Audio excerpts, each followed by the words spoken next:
It is song hashtag 14. Can you believe it? Yes, we're already 14 songs in. And honestly, I'm having such a blast. And yes, I've said the intro like 10 times now, but I really do want to fixate on the fact that I have never had a Eurovision year where I've literally been enjoying the songs as much as I do. Like, all the songs. Typically, I have like 10 that I really like, but this year I have like 20, and that is insane. With that being said though, let's see what Kevin the Spin Wheel decides our song to be for hashtag 14. Here we go, guys.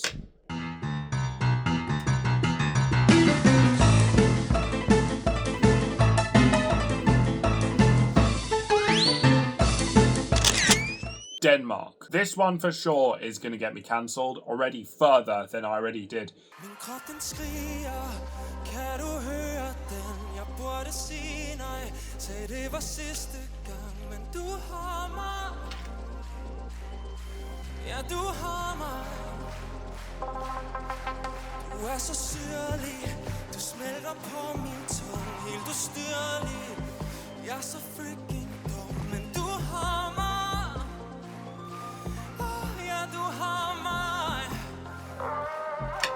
I don't remember this performance being so weird. What the flip?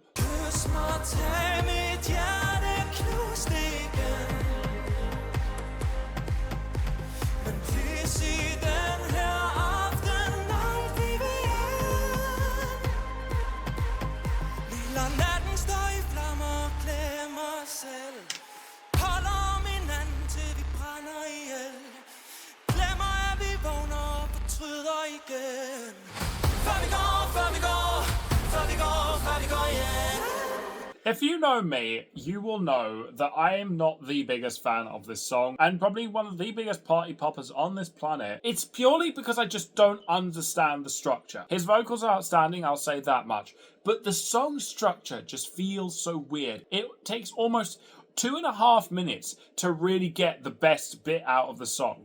And yes, sure, JJ had the same thing, but I really am getting that feeling of Jan and Gladiator. Because honestly, Jan and Gladiator had the same effect on me where I was searching and searching and trying to understand what the hype is about. And I couldn't.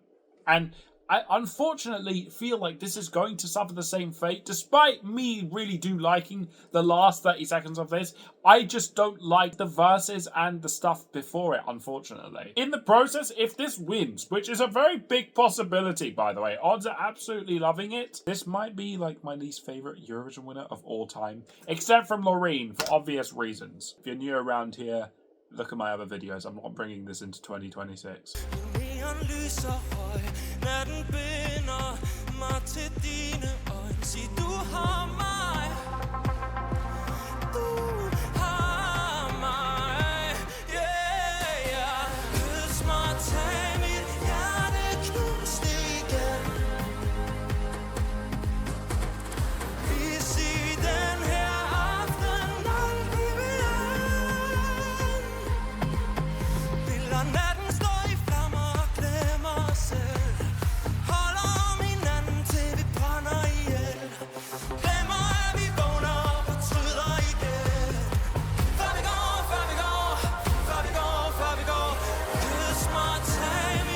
Like, that should have been the big chorus there, instead of stalling it for another verse. That is particularly annoying.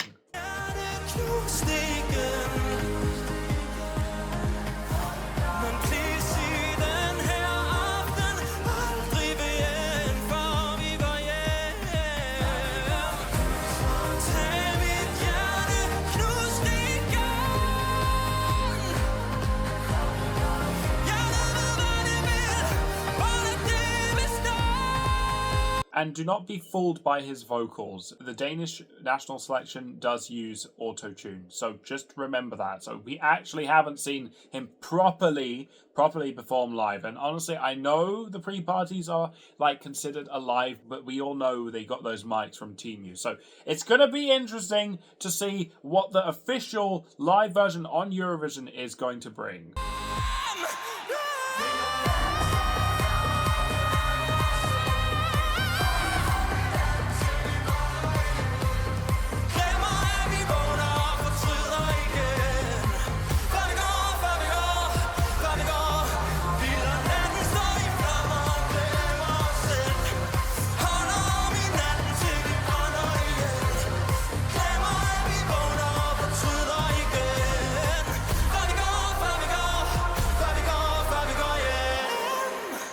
look, the last 45 seconds of the song are clearly the best bit of the song. And I do like it, right? It is quite hype, right? And it's fire, so I'm inclined to like it. And honestly, I just wish that we got that a bit earlier. Because in a competition like Eurovision, where stimulation is so needed, you stalled my stimulation requirement for too long. And that is the difference between me putting you in my top 10 and putting you in my top 25, which unfortunately I feel like this is going to end up there. However, it has grown on me a lot, but not so much that it is going to break into the songs that I listen to in my shower party. Let's bring out the tier list and get a bunch of comments trying to cancel me. So Denmark is way better than Norway. I'm not ashamed to admit that. Definitely better than Germany, better than Ukraine, better than Serbia, better than Australia, but unfortunately it does find its peak behind San Marino.